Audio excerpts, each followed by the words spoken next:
you want to be a lot of second choices. And interesting, we're seeing a cross-endorsement pattern between Mamdani and Lander.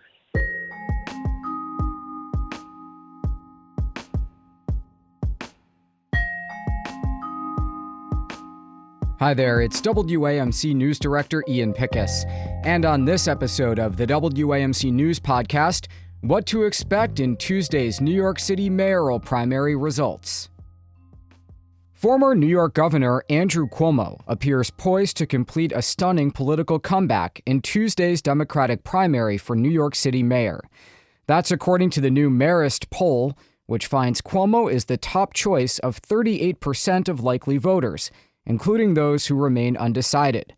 State Assemblyman Zoran Mamdani is second in the large field, which will be winnowed by ranked choice voting. Joining me now to break it down is Dr. Lee Miringoff, director of the Marist Institute for Public Opinion. Thanks for being here. Hi, my pleasure. How you been? Great. So how has this race changed? Well, I think what we're seeing here is we did a poll in May, and of course now we're getting much closer to the actual primary. And we see Cuomo still with the lead, double digit, as you reported. But the race has gotten closer. When Cuomo was ahead in May by 19 points, including undecided, that number is now 11. When in May, in the ranked choice voting, he was crossing the magical 50% mark in the fifth round. It now is the seventh round, which, if you win, it doesn't matter ultimately what round it is, but he was getting 60% in the last round against Mamdani, and now it's 55%. So he's still got a lead. His cushion is not as great as it was. And we can talk a little bit, if you like, about where some of the numbers have changed. But he's, a difference largely among the Latino vote, which was his last time, and now it's narrowly for Mamdani. Yeah, say more about how things have shifted. I understand his support still seems to be coming from the outer boroughs mainly. Yes. His best places are Queens and Staten Island and the Bronx. He also is doing better right now than he was in our previous poll in Manhattan. The worst place for him, or alternatively the best place for Mamdani, is in Brooklyn, obviously the large borough, and that is a very similar picture as it was a month ago. The numbers a little bit more in Mamdani's favor. Cuomo's numbers are very strong in the outer boroughs, as you suggest. He's also doing well among Black and Jewish voters. And people who say they're liberal. Interestingly, people say they're liberal are with Cuomo. People who say they're very liberal, the more progressive group, go overwhelmingly for Mamdani, so that's where he's picking up his support. Is it fair to say that this is a two-person race? Yeah, I think, we don't like to sort of rule out things, but, at this point in the contest with the debates now done, and voters are focusing a lot in following the race more closely, the other people are in single digits. So they cut a lot of ground to cover in a very short time.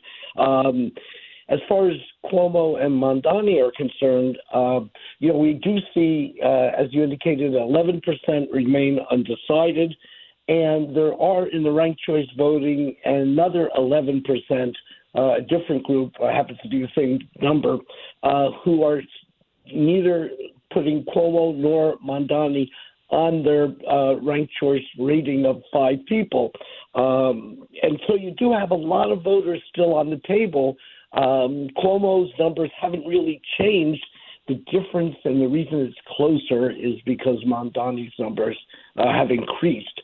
And so the race has gotten closer than it was. I think, there's a lot of interest in the ranked choice voting, and I'll say that people can vote up to 5 people in their ranking, and the average number of candidates a voter selects is 3.2. So half the folks are, I'd say 25% are doing first choice and leave, and 37% are doing all 5 all 5 candidates. So a lot of different behavior with voters. when facing the ranked choice voting system. Now, presumably, if you're a voter and you have those 5 slots, and let's say you don't love Andrew Cuomo, but you do include him in your top 5, that does redound to his ultimate success. Well, what happens is, and the way it works is, each round you knock out the lower person, and then that vote gets redistributed. So the reason why it takes so many rounds is the first elimination are the people who have 1%, 2%. So there's not a lot to distribute. Then when you get in the later rounds, the 5th round, the 6th round, well, then you start talking about Adams and Stringer and people like that. And then at least you have, between 5 and 10% for each of them to get distributed. And you want to be on the ratings and rankings of those. You want to be a lot of second choices. And interesting, we're seeing a cross-endorsement pattern between Mamdani and Lander. And interestingly, the second choice of the Mamdani people is Lander, and the second choice of the Lander people is Mamdani. So the cross-endorsement makes sense. The second choice of the Cuomo supporters is no one. The Cuomo people are more likely to vote and cast their ballot for Cuomo and then leave, wrap it up at one and done. So Cuomo, in order to get to 50%, because he starts in the low 40s on the ranked choice voting, he needs to get this support from the down the line from these other voters. He has to get some of that to get to 50. And that's what he's doing, but not overwhelmingly.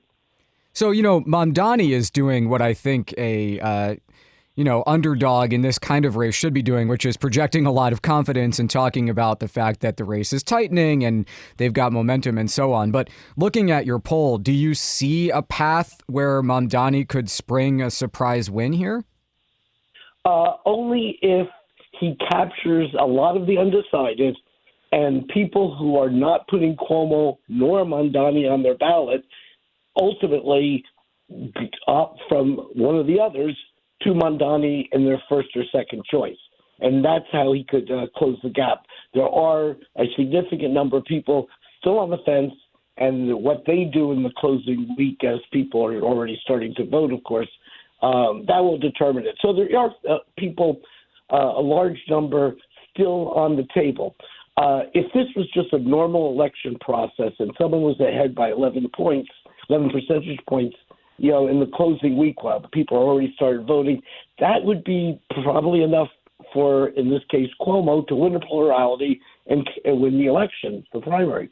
But because of the ranked choice system, and if you're not getting support as a second or third preference from other candidates, then it's a little more in doubt. So it democratizes the process, but puts a little more uncertainty into it, which is a long answer to say that Mamdani is definitely in Cuomo's rearview mirror at this point. Just one more thing while I have you. You've been paying attention to New York politics forever. I know we're in a sort of, we're in an era when it's very hard to be surprised by politics. But what do you make of the likelihood, as we're speaking, that Cuomo could complete yet another comeback like this? Well, right now he's, in front. And, with all the analysis, it's always better to be ahead than behind. And he is ahead. And a large part has to do with the fact that 72% of likely Democratic primary voters in New York City really want a candidate who will draw the line in the sand over Donald Trump, that he'll stand up to Trump and be tough. And Cuomo, talking about the experience he has and the image he projects, is in that position where he looks very strong in opposing President Trump. And right now, that is something that matters a lot for New York primary voters, Democrats. We've been speaking with Dr. Lee Miringoff, director of the Marist Institute for Public Opinion. We'll see what happens on Tuesday. And in the meantime, thanks so much for spending this time with us. Hey, my pleasure. Have a great day.